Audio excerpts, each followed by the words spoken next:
سورہ بنی اسرائیل کی اس آیت میں پروردگار حکم دے رہا ہے وَقَضَىٰ رَبُّكَ أَلَّا تَعْبُدُوا إِلَّا إِيَّاهُ، تمہارے پروردگار کا حکم ہے۔ عزیزو حکم دے رہا ہے، حکم بہت ساری چیزوں کا ہے، نماز کا حکم ہے، روزے کا حکم ہے، پورے فروع دین کا حکم ہے، اور انسان کو عمل کرنا ہے۔ جس طریقے سے فروع دین کا احکام پروردگار تمہیں دے رہا ہے،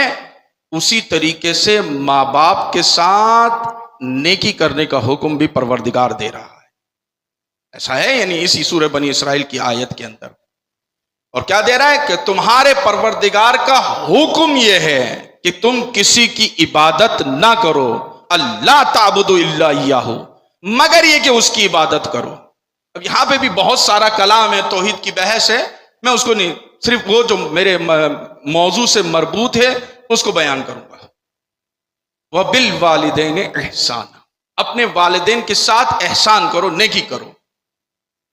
اب اپنے والدین کے ساتھ نیکی کیسے کریں؟ اور یہ نیکی بھی وہ نہیں ہے کہ بس تھوڑی سی نیکی کر لی تو بس نیکی ہو گئی، نہیں عزیزوں،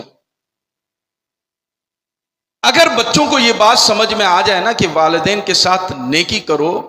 اب وہ چاہے ماں ہو یا باپ، دونوں کے لیے ہے، اور ماں کے لیے تو اکثر و بیشتر آپ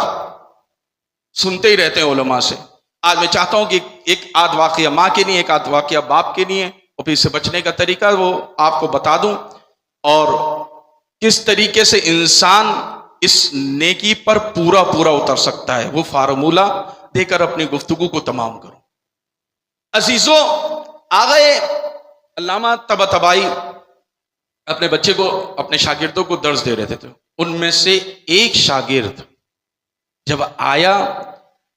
تو وہ تھوڑا سا سست تھا، ایسا لگ رہا تھا، اور استاد جانتا ہے ابھی خطیب اگر سامنے بیٹھا ہو تو مجمع کو دیکھے گا کہ یہ مجمع سو رہا ہے یا جاگ رہا ہے، اسے پتہ ہے کیونکہ اس کی نظروں میں سارے لوگ بیٹھے ہوئے ہیں، کون سن رہا ہے توجہ سے، کون جاگ رہا ہے۔ اسی طرح استاد، اسی طرح پروفیسر، اسی طرح لیکچرار، جو بھی وہ درس دے رہے ہوتے ہیں تو وہ جانتے ہیں، واقف ہوتے ہیں۔ تو جب ان کا شاگرد آیا اور آنے کے بعد سے بیٹھا، اور بیٹھنے کے بعد سے اس نے سستی کا اظہار کیا، تو علامہ طباطبائی نے فوراً اس کو کہا کہ کیا مسئلہ ہے؟ تو اس نے تند لہجے میں اس طریقے سے گفتگو کی اپنے استاد سے کہ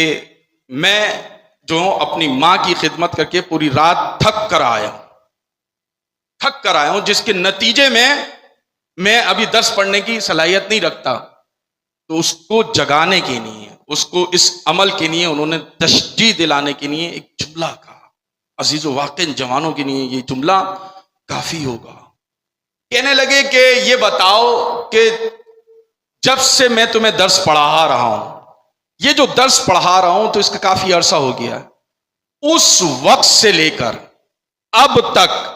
میری کوئی نماز شب قضا نہیں ہوئی ہے۔ میں یہ چاہتا ہوں کہ تم اپنی ایک رات کی خدمت کا ثواب مجھے دے دو، اور میری پوری زندگی کی نماز شب کا ثواب تم لے لو۔